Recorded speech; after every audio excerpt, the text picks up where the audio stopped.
5 house flipping mistakes you don't want to make. Hey guys, it's Philip, and here's 5 house flipping rules that you should always remember.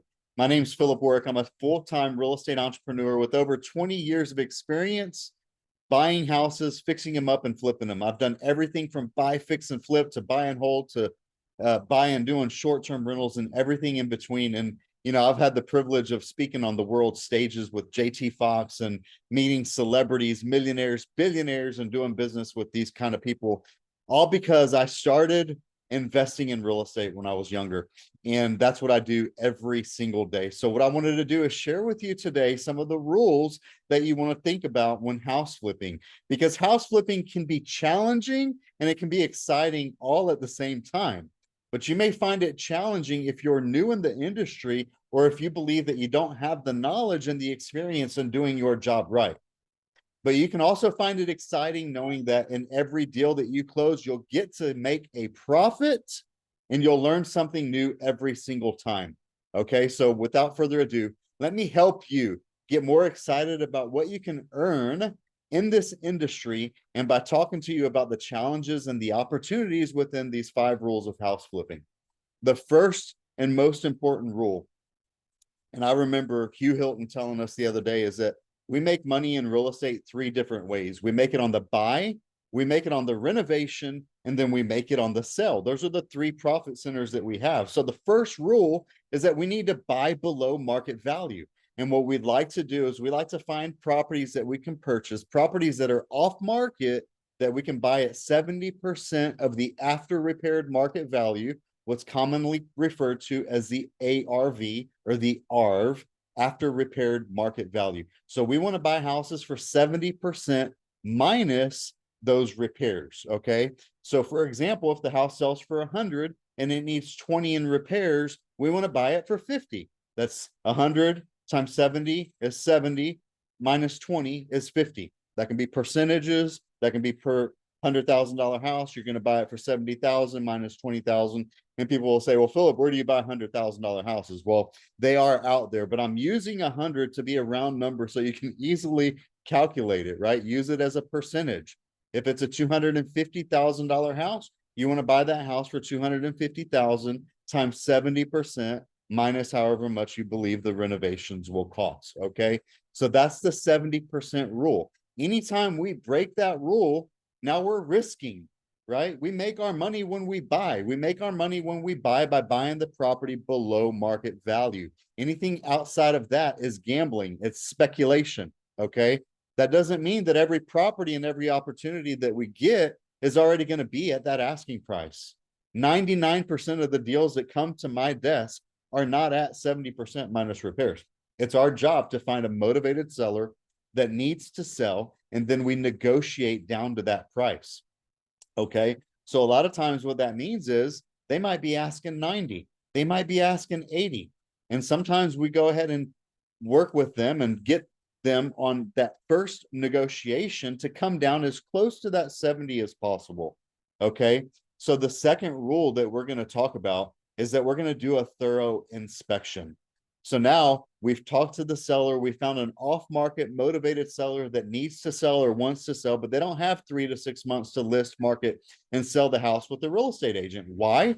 Because the house needs a bunch of repairs, because they're behind on payments, about to lose the house in foreclosure, because they've already moved out and they've moved to a different state or a different city for a job transfer. And now they're paying 2 house payments until the house sells, because they've inherited the property when somebody passed away and the house hasn't been updated and renovated in 20, 30, 40, 50 years. So we can buy the property below market because we're going to buy the house as is. We're going to close quickly. We're going to close on the date of their choice. But guess what? We just got that property under contract for, let's say, 80, 85. Now what we need to do is do a thorough inspection on the property. We want to have an inspector come out and do a professional inspection to find out what's going on with that property. Because a lot of times the inspector is going to find things that we didn't see and that the seller doesn't even know exists. So by getting an inspection during our inspection period, from the time we got the house under contract until the time we actually close, we have the house inspected. And what's going to happen is 9 times out of 10, we're going to get a 36-page inspection report with all of these things and items on that inspection report, some that we knew, some that we didn't know, but it's going to reveal things within this inspection report that the property actually needs. And what this does is it gives us an opportunity to renegotiate with the seller to get a better price. We're going to go back to the seller with the inspection report and say, hey, look, guys, unfortunately, this inspection brought up some items that we didn't know existed. It's not your fault. It's not my fault. It's the inspection's fault, right? So now that we know the house needs a new roof, or there's some foundation issues, or there's some underlying plumbing problems within here that we didn't know about, there are going to be some extra expenses. It's going to be okay to renegotiate with that seller, and they're going to be understanding. He didn't know about it, the sellers didn't know about it, and we didn't know about it. So that gives us the opportunity to negotiate closer to that 70 that we need to be.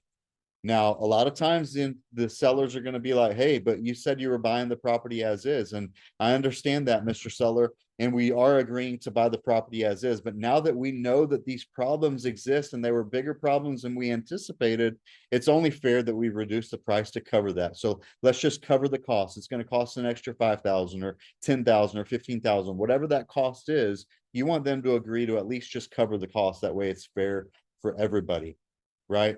The other day, we actually had a student partner get a house under contract. And when he called me for coaching and he explained the deal to me, he said, hey, I believe this property needs about 20 or 30 in renovation.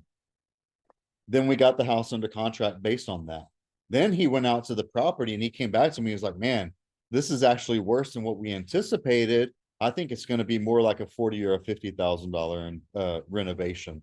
So what we did after that is we went ahead and got the inspection. And this inspection report came back with 67 pages worth of things that the house needed. Most of my inspection reports come back in 30 or 40 pages, right?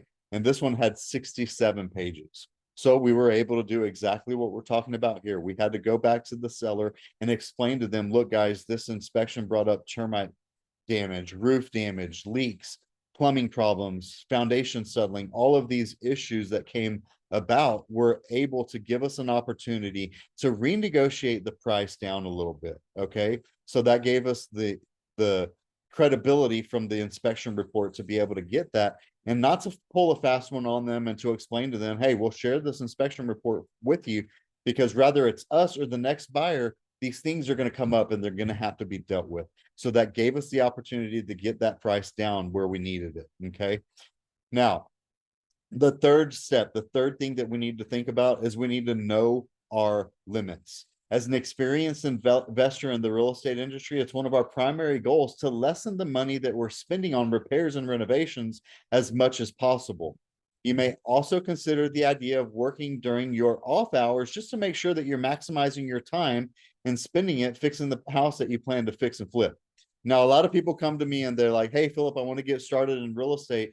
And one of the good things is I'm pretty handy. I know how to do this and I know how to paint and I can do all of these things. But get this, guys, we're real estate investors. We're not getting into house flipping to create a whole nother job, but knowing the extent of the work and knowing the industry, knowing what it costs to get something done or how long it takes to get these things done is really going to add value because when you're meeting with contractors and you're meeting with the trades to get estimates, you'll be able to kind of guide and know and understand what the expected renovation budgets are for those items, right? So we're not talking about doing it yourself. Now, if you want to invest a little bit of time and try to get the jobs done a little bit faster and you're getting started, that's fine. I remember the first few deals Lindsay and I did, we literally were over there in the kitchen pulling wallpaper down and painting and doing this work together. We almost killed each other, but it was a good way for us to learn the business and learn what it takes to get this job done. That way, when you're actually outsourcing this to contractors and the trades, you know exactly how much time they're investing in getting that job done for you, right? So our job is to know the industry, to know the work that needs to be done and to understand it, but not to go out there and do the home renovations ourselves, right? Another mistake, the fourth mistake that I want to talk about is when you're doing those renovations, a lot of times we're tempted to make those renovations for a house that we would want to live in. So remember, we have to do the renovations to attract the general market. We need to know what colors are in style, what trim are in style, like what colors and what finishes and all of those things. But we also need to maintain a budget. You can spend as much money as you want, renovating a property, and you might have budgeted 15, 20,000, but then if you do all of these upgrades, making it as nice as you would want to live in it yourself, you might end up spending 40 or 50,000. So you really need to do a general budget based on what the market expects to see and what looks good but doesn't cost a fortune to do. Okay, so another rule with house flipping is that you should always remember that you're renovating this house to get the attention of the buyers in the general market. And one of the most common mistakes that many investors make is that they plan the entire renovation based around their personal preferences, as opposed to what's going to get that house sold at a budget that's affordable for this renovation. There's a difference between buying a house to fix it up to rent it. There's a difference between buying a house to fix it up to sell it. And you have to kind of play the cards and know exactly what your exit strategy is going to be, so that way you can attract the most buyers to these properties and stay within a very affordable budget to make sure that you don't go over budget on your renovations. Okay, so with a little bit of experience, a lot of times we like to go look at houses that are on the market, houses that your competition. When you have a house for sale, you need to know what you're competing against, because you want to have the best house at the best price, but you don't want to overspend on your renovations. Okay, and then the fifth and final rule that we want to do is to make sure that we're keeping good records. We have to have a clean back office. We have to have our numbers in a spreadsheet so that our CPA and our bookkeeper can keep everything in one place, because with real estate, you want to track all of your expenses per property. It's very detailed down to the last penny. You need to make sure that you allocate everything that you've spent on every renovation to the exact property you spent it on, and keep a really good accounting and bookkeeping records, so that way you'll know where you're profitable. So that way, with experience, after you've done 2 deals or 3 deals or 4 deals and on and on and on, you'll gain more knowledge and more data that'll help you on budgeting for your next renovation, right? Because here's the thing, guys, if we're afraid to take the first step, which is getting that house under contract, because we don't know how much it's going to cost to renovate that property, we're never going to take that first step. But as we grow and learn and keep records and have the history from doing deals before, we'll gain a little bit more knowledge with each one that we do. And remember, we have the inspection period during the time with which we have the house under contract, where we can get the house inspected. We can get our contractors over there and our trades to come give you bids, right? So that way you know exactly what to budget for. Most of the time when we get a house under contract, we have, from the time we get it under contract until we close, we have up to 30 days sometimes, right? So in that 30 days, that's when we really get down to the nitty gritty details of finding out what's it going to cost, what's it going to take, putting the budget together. So that way, when we raise the capital that we need, we make sure that we raise enough and budget for a little bit extra. And that's why we need to make sure that when we're doing our repairs and doing our renovations and investing in properties with investment capital, and we're working with other people's money, that we keep great records, so that way we have the record keeping that we need to be successful, to make sure that every deal we do is profitable. Okay, so as I mentioned earlier, I want to talk to you about some takeaways, right? House flipping can be very challenging and exciting at the same time. But as a real estate investor who has the goals to achieve in life, you can always change your mindset, transform your challenges into great opportunities, and sustain your excitement house flipping while keeping the rules discussed just now. Okay, so with every challenge comes an opportunity for greater success, because if it was easy, everybody would be doing, right? But anybody and everybody can, and I believe everybody should, at some capacity, be real estate investors. Whether you're a private investor and you want to partner with somebody like me that'll go out there and put your capital to work for you while we do all of the work, or if you don't have investment capital yet, you can partner with somebody like us who has the capital, and you can go out and find the deals, and we can possibly work together. So get started today. Let's see if we're a fit to partner and work together, and my team, and to get your first deal or your next deal going by doing house flipping. I believe in you, and I believe that we are all stronger together. You can do it on your own and take what I'm teaching you here, or we can do it together.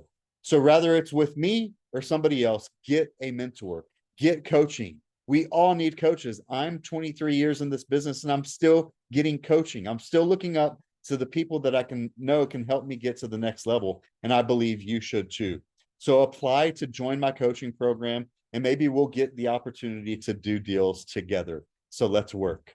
Okay. Visit www.capitalwealthroi.com. And don't forget to like this video, comment, and share. And I'll catch you on the flip side. Thanks for watching. Go out there and make it a great day. I'll catch you on the flip side.